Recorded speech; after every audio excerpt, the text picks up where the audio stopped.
257টা দেশের রিপোর্ট এই বাংলাদেশ সম্পর্কে তাদের অবজারভেশনে এই দেশে মাত্র এই 9 মাস কয়দিনে মানুষের ভেতরে যে জোয়ার তৈরি হয়েছে, এখন 100 জনের 77 জন মানুষ চাচ্ছে যে দেশে ইসলাম কায়েম হোক। 100 জনের কোথায় 15 জন? 9 মাসে যদি 77% হয়ে যায়, আর কিছুদিন যেতে দেন, এই দেশের 100 জনের 100 জন মানুষ বলবে আমরা এই দেশে ইসলাম চাই। গোবিন্দ পরামানিক হিন্দু, সে বেটা পর্যন্ত গত বর্ষদিন জানিয়েছে দেশে ইসলাম যদি কায়েম হয় তাহলে আমরা নিরাপদে থাকতে পারবো। এমনকি পৃথিবীর নিকৃষ্ট মানুষ যে 6 জন, তার ভেতরে মোদি 2 নম্বরে। পৃথিবীর এখন সবচাইতে নিকৃষ্ট মানুষের তালিকা আপনি গুগলে সার্চ দেন, 1 নম্বরে নাম পাবেন নেতানিয়াহু, 2 নম্বরে নাম পাবেন মোদি, 3 নম্বরে যেটা পালিয়েছে ওইটা নাম আমি নিতে কেমন লাগে জানো, সাতার নাম নেওয়া। এই যে এই মানুষগুলো, বাশার আল আসাদের নাম 4 নম্বরে, ওইটা পালিয়েছে, ওইটাও পালিয়েছে। মানে পালানো গুলোই নাম এসেছে, কারণ এরা তো এমনি পালায়নি। ঠেলার নাম বাবাজি। বিড়াল অত সহজে ঘাসে ওঠে না, কি কথা বলে না কেন? কত রকমের কিছু দিয়ে ঠেলা দেয়া লিখেছে, তারপরে বিড়াল গাছে ওঠে। এই মানুষগুলো যে তালিকা দুনিয়ায়, তামাম দুনিয়া এদের ঘৃণা করে। আপনি কি মনে করছেন শুধুমাত্র বাংলাদেশের মানুষ? না, তামাম পৃথিবীতে এখন 810 কোটি মানুষ আছে। যার কাছে যাবেন, এই যে 6 জনের তালিকা, এদের নাম বলবেন, পায়খানা দেখলে যেমন ঘৃণা করে, এদের নাম শুনলে ঠিক ওইরকম ঘৃণা করে। আর এই ঘৃণাটা তৈরি করেছে হামজা। বলেন বলেন, ইন্নামা নুমলি লাহুম লিয়াজদাদু ইসমা ওয়ালাহুম আযাবুম মুহিন। সূরা আলে ইমরান 4 নম্বর পারা 12 নম্বর পৃষ্ঠা। এটা 9 নম্বর লাইনের 168 নম্বর আয়াতের শেষের দিকে আছে। যত তাফসীর আপনি পাবেন, যে কোনো তাফসীরে দেখবেন বাংলা আছে এটা। মানুষ যখন পাপ করতে করতে সীমা লঙ্ঘন করে ফেলে, তখন আমার আল্লাহ তাকে আর ছাড় দেয় না। ওই মানুষগুলোর জন্য অপমানজনক শাস্তি আল্লাহ রেডি করে রাখে। কি অপমান আপনি টের পাচ্ছেন? তামাম দুনিয়ায় কেউ তাকে নিতে চায়নি। স্বামীর বাড়িতে আছে, তাও পর ঘরে হয়ে মনে হয় বেশি দিন থাকতে পারবে না, কারণ যেভাবে আরম্ভ হয়েছে 275টার উপরে হত্যা মামলা তার নামে। আন্তর্জাতিক অপরাধ ট্রাইব্যুনাল অলরেডি যা চালাচ্ছে, বিশ্বের মানচিত্রে তার মা বিচার করে সরাসরি দেখানো হবে। অলরেডি নিয়ে আসার চেষ্টা চালাচ্ছে। কোন মানুষ যদি নিরপরাধ কোন মানুষের উপরে দোষ চাপিয়ে তাকে জাতির সামনে কালার করে, কোরআন বলছে সূরা নিসা, ওমাই ইয়াকসিব খাতিয়াতান আও ইসমান সুম্মা ইয়ারমি বিহি বারিয়ান ফাকাদ ইহতামালা বুহতানা ওয়া ইসমান মুবিনা। সূরা নিসা 5 নম্বর পারা 15 নম্বর পৃষ্ঠা 10 নম্বর লাইনের 112 নম্বর আয়াত। কোন মানুষ যদি দুনিয়ায় নিজে অন্যায় করে ভালো মানুষের উপরে দোষটা চাপিয়ে নিজে ভালো সাজে, এই দোষ বাংলাদেশে ছিল না? আল্লাহ বলেন, ও যে এখানে কি উঠছিল যেন, সেটা কই, এই জায়গায় নিয়ে আসেন, এখানে নিয়ে এসে মাথার উপর একটু দিয়ে রাখেন। আমার তো জ্বর, তো শরীরে গা ঘামতেছে। কি এটাই কিছুই হবে না।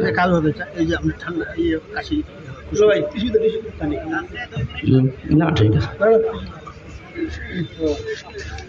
গা ভেতরে ঘামতেছে তো, ওইটা দিয়ে এখানে একটু দিয়ে দেন 2-4 মিনিট, এরপরে সরিয়ে ফেলেন। কই সেটা কই?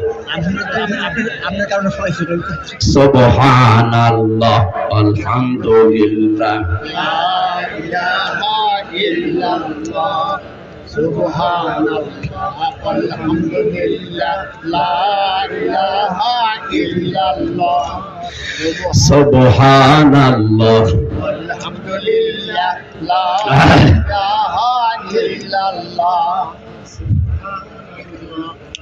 এই কোথায় এত দেরি হয় কেন? এটা আসতে আকাশে গেছে উঠতে। সুবহানাল্লাহ আলহামদুলিল্লাহ লা ইলাহা ইল্লাল্লাহ সুবহানাল্লাহ আলহামদুলিল্লাহ লা ইলাহা ইল্লাল্লাহ সুবহানাল্লাহ আলহামদুলিল্লাহ লা ইলাহা ইল্লাল্লাহ লা ইলাহা ইল্লাল্লাহ মুহাম্মাদুর রাসূলুল্লাহ। টাঙ্গাইলবাসী, এটা যেহেতু রেকর্ড হচ্ছে, এই ফাঁকে একটা কথা বলি 1 মিনিটে। এই 4টা শব্দের বাইরে কোনো শব্দ নেই জিকিরের। যদি জিকির করতে চান, ইবাদত মনে করে এই 4টা শব্দ দিয়ে করবেন। সুবহানাল্লাহ, আলহামদুলিল্লাহ, লা ইলাহা ইল্লাল্লাহ, আল্লাহু আকবার। কথা বোঝা গেছে? এর বাইরে যদি কোনো পীর সাহেব, কোন আল্লাহর ওলি আপনাকে জিকির দেয়, মনে করবেন ওইটা জিকির না, ওইটা ওর দরবারের ফিকির। বহু দরবারে এর বাইরে জিকির নেই। এক কথা বললেন না? এই যে ব্রাহ্মণবাড়ি আমার তাহেরি ভাই যে জিকির বানিয়েছে, এই শব্দের ভেতরে না, এর বাইরে ও জিকির বানিয়েছে। ইয়ালি বাবা, শালি বাবা, কেল্লা বাবা, ফতে বাবা, এমনকি ন্যাংটা বাবাও জিকির হয়। তাহলে এই 4টার বাইরে কোনো শব্দ নেই জিকিরের। যদি থাকে ওটা জিকির না, ওটা ওদের ফিকির। আপনি ইসলামের ভেতরে কিছু নতুন করে দিতে পারবেন না, তাহলে আপনি কাফের। আর ইসলাম থেকে কিছু বাদও দিতে পারবেন না, তাহলে আপনি কাফের। কারণ ইসলাম পরিপূর্ণ। ইসলাম কি বলেন? বলেন। আজকে থেকে এর বাইরে আর জিকির করবেন, সে যত বড় আল্লাহর ওলি আপনাকে জিকির দিক না, এর বাইরে কোনো জিকির নেই। যদি জিকির করতেও চান, এই 4টা শব্দ ভাঙা চোরাও করা যাবে না। কোরআনে আছে সূরা আরাফের 180 নম্বর আয়াতের মাঝের অংশে, ওয়াদারুল্লাযীনা ইলহুদুনা ফি আসমাই, যারা আল্লাহর নাম সমূহকে ইলহাদ করে। ইলহাদ মানে ভেঙে চুরে ফেলা, খণ্ড খণ্ড করা। যারা আল্লাহর নামকে উলটপালট করে ডাকে, তাদের সাথেও তোমরা ডাকবা না। এ নির্দেশ কার? আরো জোরে। সুতরাং আপনি আল্লাহু আকবার পুরা বলবেন। শুধু আকবার আকবার বললে জিকির হয় না, বলা লাগবে কি আল্লাহু আকবার। এমনকি আলহামদ আলহামদ হবে না, আলহামদুলিল্লাহ বলা লাগবে। সুবহান সুবহান জিকির হয় না, সুবহান আল্লাহ বলা লাগবে। লাইলা লাইলা জিকির নেই, লা ইলাহা ইল্লাল্লাহ। কথা বোঝা গেছে নাকি? বলে নাকি আমি হাদিস বানাবো এখন? আল্লাহ আমাদেরকে এগুলো আমল করার তৌফিক দিন। জোরে বলেন আমিন।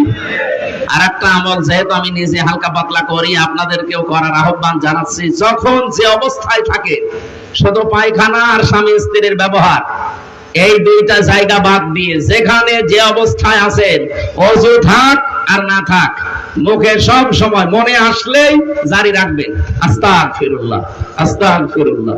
মনে মনে বলেন, জোরে জোরে বলেন, যেভাবে বলেন, এটা যেন সব সময় মুখে থাকে। আল্লাহ এত বেশি খুশি হয় এটা শুনলে, আল্লাহর আরশ পর্যন্ত খুশি হয়ে যায়। সবাই মুখে আমলটা, নারী পুরুষ যারা আছেন, সব সময় করা যাবে না ইনশাআল্লাহ? আমার তো মুখে মনে আসলে এইটা আসে আগে। সে যেখানেই থাকি, গাড়িতে থাকি, বাড়িতে থাকি, কোন জায়গায় বসে আছি, আনমনা হয়, এই শব্দটা মনে চলে আসে। আমি যেহেতু নিজে একটু মানি হালকা পাতলা, আপনাদেরকে আহ্বান জানালাম। আশা করছি এটা মেনে নিলে সবার কাজ হবে ইনশাআল্লাহ। আমার ভাইরা, যেহেতু আমরা পরিচিত হয়েছিলাম ওই ক্লাসে, ওখানে আল্লাহ আলু পটল সিঙ্গা এগুলোর নাম শেখাননি, শিখিয়েছিলেন যত ভালো কাজ, যত অন্যায় কাজ, সবগুলো ওই ক্লাসে আমাদের আদি পিতা আদমকে আল্লাহ একদিনেই এক ক্লাসে শিখিয়ে দিয়েছিলেন। আমরা তার সন্তান হিসাবে ওই কাজটা ওখান থেকে জানি। লেখাপড়া না করলেও আমরা কিন্তু জানতে পাই যে কোনটা ভালো কাজ, কোনটা মন্দ কাজ। ভালো কাজের আদেশগুলো দেওয়া লাগবে, পরিচিত কাজ। অন্যায় কাজ যেগুলো আপনি ওই সময় ক্লাসে পেয়েছেন, নিজেও জানেন যে এটা অন্যায়, অন্যায়টা যাওয়ার পরে শুধু নিষেধ করে ভাই সলিমত এটা করো না, না, এটা তো অনুরোধ। অন্যায় কাজের নিষেধ করার জন্য বাধার প্রাচীর তৈরি করা লাগে। আর বাধা দিতে হলে পেছনে ব্যাকআপ লাগে। কিছুদিন আগে এই যে জেলে গিয়েছিলাম, 3টা বছর ছিলাম। তার আগে 20 সালে প্রথম দিকে আমার গ্রামে, কুষ্টিয়ার হালসা আমার গ্রামের বাড়ি, ওখানে একটা জেনার ঘটনা ঘটেছিল। বিবাহিতা মানুষেরা জেনা করে ফেলেছে, সাক্ষীও আছে। গ্রামবাসী আমারে বলছে, আপনি ফতোয়া দিন, আপনি মুফতি মানুষ। দিয়ে দিলাম ফতোয়া। কারণ বিবাহিত মানুষ যদি জেনা করে সাক্ষ্য প্রমাণ হয় তাহলে তাদেরকে পাথর দিয়ে মেরে ফেলা লাগবে, এ পর্যন্ত পুঁতে ফেলে। এটাকে আমি বানিয়েছি, সূরা নূরের ভেতরে আছে না? এখন এই ফতোয়া দেওয়ার পরে গ্রামবাসী যারা আছে, মেম্বার, চেয়ারম্যান, এলাকার সবাই মিলে যদি বলে হুজুর ফতোয়া দিয়েছে, এ কার্যকর করা হবে। ওই মহিলাকে আর ওই পুরুষকে যদি ধরে এনে জনসম্মুখে এই পর্যন্ত মাটির ভেতরে গেড়ে দিয়ে যদি পাথর দিয়ে ইট দিয়ে মেরে ফেলতো, সঙ্গে সার বলে যেটাকে, আমার মনে হয় ওই মহিলাকে সঙ্গে সার করার আগে আমার এই সঙ্গে সার করতো আগে। মহিলাকে যখনই আপনি জেনার শাস্তি দেওয়ার চেষ্টা করতেন, পুলিশ আমারে ধরতে ফতোয়া দিয়েছে কে, হামজা নিয়ে আসেন, পুলিশ আমারে বলতো এদেশে কি ইসলামের আইন কায়েম আছে, আপনি ফতোয়া কার্যকর করতে গেলেন কেন? ওই মহিলার শাস্তি হবে না, শাস্তি হবে আপনার। কথা বলছেন আমার? কিন্তু আমার পেছনে যদি ব্যাকআপ থাকতো, বাধা দেওয়ার মতো প্রাচীর আমি তৈরি করতে পারতাম, যে অন্যায় করলে বাধা দেওয়া যায়, যার যার দ্বারা চেয়ার লাগে, আইন লাগে। এই কথা বলছেন না? এগুলো যদি আমার হাতে থাকতো, সত্যি করে বলেন তো কেউ আমাকে নিষেধ করতো? ওই ফতোয়া দিয়েই শুধু শেষ, কার্যকর করলেও কোনো সমস্যা ছিল? আর এখন যেহেতু নেই এই আইনটা, এখন ফতোয়া পর্যন্ত শেষ। এই কাজে যদি সত্যি আমি বাধা দিতে চাই, এই কাজ যদি 100 ভাগ করতে চাই, যেখানেই বাংলাদেশে করবেন তার আগে আপনি নিজেই শেষ হয়ে যাবেন। আমরা এইটা তৈরি করতে চাচ্ছি। এটা আপনার কাছে রাজনীতি মনে হয়? 100 বছর উলঙ্গ নাচ চলছে কুষ্টিয়ার একটা থানায়, 100 বছর। ওই মেলার নামে নাচের আয়োজন করে, ওটা আর একটা উলঙ্গ নাচই। উলঙ্গ বলতে অর্ধ উলঙ্গ নাচের ব্যবস্থা করে। এরা এখন এই দেশে যারা, এই যে বললাম না 15 থেকে প্রায় 77 জন মানুষ এখন চাচ্ছে দেশে আমরা ইসলামের আইন চাই, এরা এখন সব এক জায়গায় হয়ে গেছে। এরা বলছে না, এই অর্ধ উলঙ্গ মেলা আমরা চলতে দেব না। এই নিয়ে কুষ্টিয়াতে আজ ব্যাপক সংঘর্ষ, অনেকগুলো মানুষ অলরেডি আহত।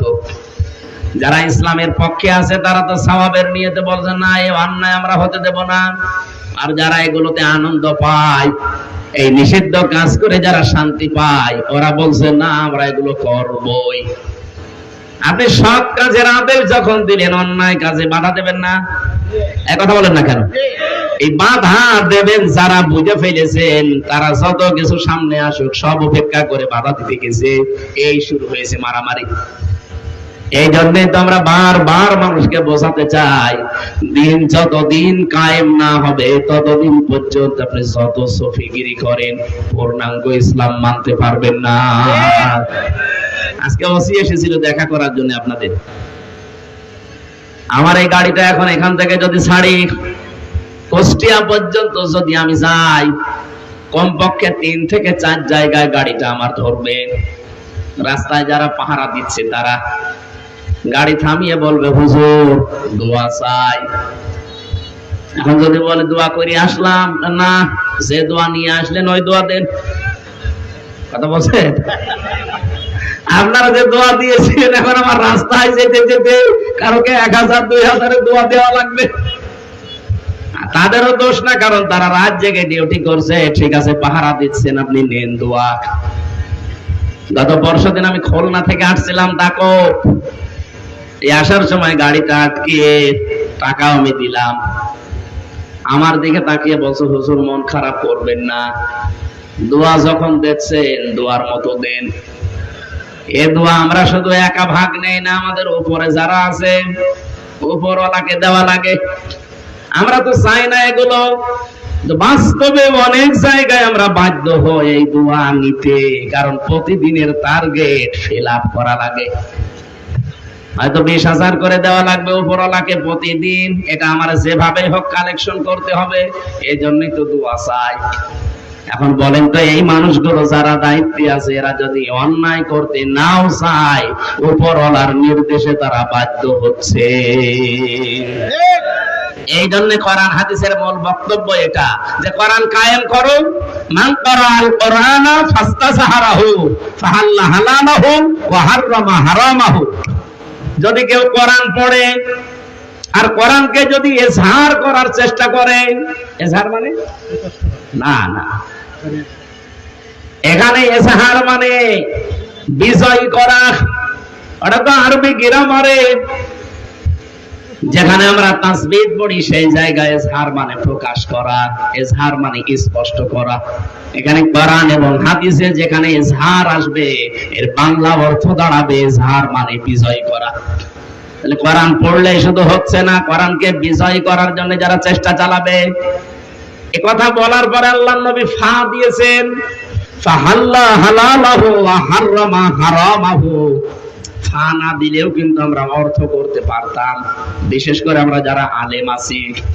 এটা সরালে বা আবার 5 মিনিট পরে উপরে দিয়ে, এই ফ্যান আর দেওয়া লাগবে না, এই যে উপরে চলছে তো, আপনি এখানে বসেন, লাগবে না, এটা চললেই হবে।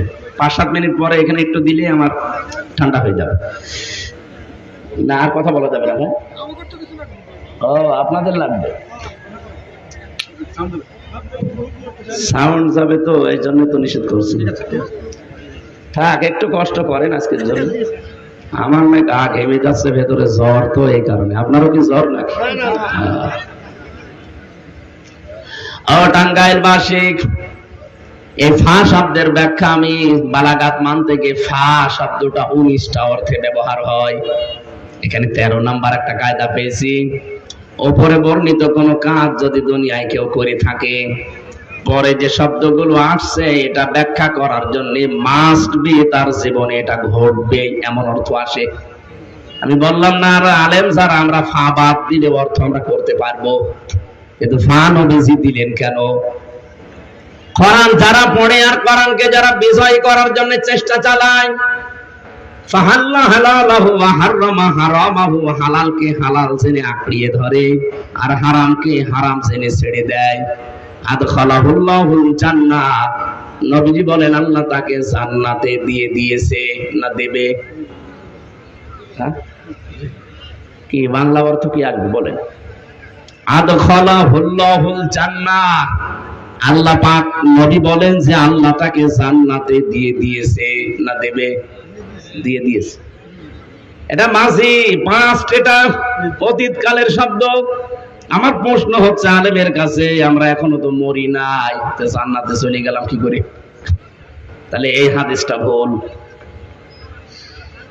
আপনার ঘুমাচ্ছে বলেন, আপনি বলেন, এখনো তো আমরা মরি নাই, তা আমাদের জন্য তো নবীর কথা বলা ঠিক হয়নি। তো আমরা মরবো, তারপরে বিচার আচার হবে, এরপরে জান্নাত জাহান্নাম। কেন আদখলা দিলেন? মোজারে দিতে পারতেন বর্তমান, ভবিষ্যৎ, প্রেজেন্ট, ফিউচার। পাস্ট দিয়েছেন, অতীতের শব্দ মাঝি লাগিয়েছেন। এই কারণে নবীজি গ্যারান্টি দিতে চায়, সত্যি যদি কোরআনে কারীম এদেশে কোন জায়গায় বিজয়ী শক্তি হিসাবে থাকে, ওখানকার মানুষ হালালকে হালাল আর হারামকে হারাম ছেড়ে 100 ভাগ ছেড়ে দিতে পারবে। আর যেই দেশে হালালকে হালাল জেনে আঁকড়িয়ে ধরা যায়, হারামকে হারাম জেনে ছেড়ে দেওয়া যায়, ওই জায়গাটা একটা মিনি জান্নাত হয়ে যাবে। সেরকম দেশ দরকার না? আমরা হালালকে হালাল জেনেও এখন অনেকে মানতে পারছি না, হারামকে হারাম জানার পরেও ছেড়ে দিতে পারছি না, ইচ্ছা থাকার পরেও। এরকম জায়গা দেশে আছে না? আপনি চেয়ারম্যানকে জিজ্ঞাসা করেন, প্রধান শিক্ষককে জিজ্ঞাসা করেন, অনেক জায়গায় এমন আছে হালালকে হালাল জানার পরও আঁকড়িয়ে ধরা যায় না, হারামকে হারাম জানার পরও ছেড়ে দেওয়া যায় না। কারণ ইসলাম কায়েম না থাকলে এটা সম্ভব না। এই জন্যই তো ফাস্তা জাহারাহ দিয়েছে, যে কোরআনকে যে ব্যক্তি বিজয় করার চেষ্টা করে, বিজয় করার পদ্ধতি হয়তো বিভিন্ন রকমের আছে, এক একজন এক একটা পদ্ধতি নিয়েছে। এই দেশে গণতান্ত্রিক পদ্ধতিতে কেউ কেউ নিয়েছে, এই পদ্ধতিটা ভুল হতে পারে, এই পদ্ধতি ভুল হতে পারে, কিন্তু তাদের মনের অবস্থা তো ঠিক আছে। আল্লামা সাইয়্যিদ আবুল আলা মাওদুদী রাহমাতুল্লাহ আলাইহি, উনি রাষ্ট্র চিন্তক ছিলেন, রাষ্ট্র নিয়ে চিন্তা করতেন কি করে ইসলাম কায়েম করা যায়। হাজারো পথ মত বিভিন্ন সিস্টেম আছে, উনি একটা পন্থা নিয়েছেন যে গণতান্ত্রিক পদ্ধতিতে এই চিন্তা ভাবনা করে ইসলাম কায়েম করা যায়, আর এই উপমহাদেশে এটা চলছে। তার চিন্তা ভাবনা ভুল হতে পারে, কিন্তু তার মনের ইখলাস, তার অবস্থা যদি ঠিক থাকে, আপনি যদি কায়েম করে ফেলতে পারেন, আল্লাহর সাহায্য মাস্ট বি ইদা জা নাসরুল্লাহি ওয়াল ফাত। যখন আল্লাহর সাহায্য আসবে তখন আপনি বিজয় দেখতে পাবেন। আর বিজয় আসলেই কয়েকটা জিনিস সামনে চলে আসে, ওয়ারাইতান নাসা ইয়াদখুলুনা ফি দীনিল্লাহি আফওয়াজা। হে নবী, আপনি তখন দেখবেন দলে দলে পালে পালে মানুষ ইসলামে প্রবেশ করছে। ঠিক। আজকের রিপোর্ট দেখেছেন না দুপুর বেলার? বাংলাদেশে শুধু একটা জেলার একটা থানার রিপোর্ট পেলাম। বাংলাদেশের নাটোর, এখান থেকে খুব বেশি হলেও মনে হয় 100 কিলো হবে, এত হবে না, 60-70 কিলো হবে। এই নাটোর জেলার একটা থানা বড়াই গ্রাম, আজকের রিপোর্ট পেয়েছি মাত্র 1 মাসে 94,000 মানুষ একামতে দিন পালন করবে বলে তারা ফর্ম পূরণ করে অলরেডি বাবার নাম লিখিয়েছে। 1 মাসে যদি একটা থানার 630টা থানা বাংলাদেশে, একটা থানার 1 মাসের রিপোর্টে, এগুলো তো আমি বানিয়ে বানিয়ে বলছি না। আপনি আমাকে আসেন, আপনাকে আমি দেখাবো কম্পিউটার ভেড়ানি খায়। সারা বাংলাদেশে এখন ইসলাম চায় এই পরিমাণ মানুষ হচ্ছে 7,80,00,000। এমনি জালেমদের মাথা খারাপ হয়ে গেছে, এমনি রাম আর বামরা এমন পাগল হয়ে গেছে, তারা টের পাচ্ছে যে আমাদের পায়ের নিচে আর মাটি নেই। আমরা যা করে খাই এসব রাস্তা তো বন্ধ, কি করে খাবো? আজকে আমার দুপুর বেলা একটা আলোচনা ছিল মনে হয় টাঙ্গাইলে, সখীপুর না সখীপুর, ওখানে একটা হাদিসের ব্যাখ্যা বলেছিলাম, মানিদ্দা মা লাইসা লাহু ফালাইসা মিন্না ওয়ালিয়াতাবাওয়া মাকআদাহু মিনান নার। মুসলিম শরীফের হাদিস, 61 নম্বর হাদিস। যারা আলেম আছেন বাড়িতে যে মিলাবেন, নবীজি বলেন যে জিনিসের মালিক তুমি না, ওটা যদি জোর করে নিজের দখলে নিয়ে নাও, ওই দিন থেকে তোমাকে 2টা শাস্তির ঘোষণা, ফালাইসা মিন্না, এফা আছে। 1 নম্বরে উপরের কাজ করলে পরের শাস্তি আপনার জন্য বরাদ্দ। প্রথম শাস্তি কি? ফালাইসা মিন্না, আপনি ওই দিন থেকে আর নবীর উম্মত না। আপনি চিন্তা করেছেন কত বড় কথা? 2 নম্বরে তো আরো কঠিন, ওয়ালিয়াতাবাওয়া মাকআদাহু মিনান নার, সে যেন জাহান্নামে নিজের স্থান তৈরি করে নিল। আপনি এবার বাংলাদেশের সাথে মিলান তো হাদিসটা। আগস্টের 5 তারিখের পর থেকে বহু মানুষ এই বাংলাদেশে যেই জিনিস যার না সে দখল করে নিজের আয়ত্তে নিয়েছে। আমি কি নাম ধরবো? নাম না ধরলো যারা এগুলো করেছেন এই জিনিস ফেরত দেবেন, যার কাছ থেকে নিয়েছেন ফেরত দিয়ে দেবেন, নয়তো আপনি ওই দিন থেকে নবীর দল থেকে বের হয়ে গেছেন। আপনি মরে যাবেন আর আমির হামজা আর নজরুল ইসলাম যে বলবে যে বিসমিল্লাহি ওয়া আলা মিল্লাতি রাসূলিল্লাহ, এই মিথ্যা কথা বলবো কি করে? আপনি তো আল্লাহর নামেও নেই, রসুলের দলও নেই। আমি কি একটু বেশি বলে ফেললাম? না না না না, কিসের বেশি, যা পড়েছি তাই বললাম। যারা এরকম চরিত্রে আছেন একটু হাত তোলেন তো। এই এলাকায় মনে হয় হাদিস বলা ঠিক হইলো না, এত সব আল্লাহর ওলি বসে আছে। এটা আমাদের কুষ্টিয়ার জন্য প্রযোজ্য নাকি?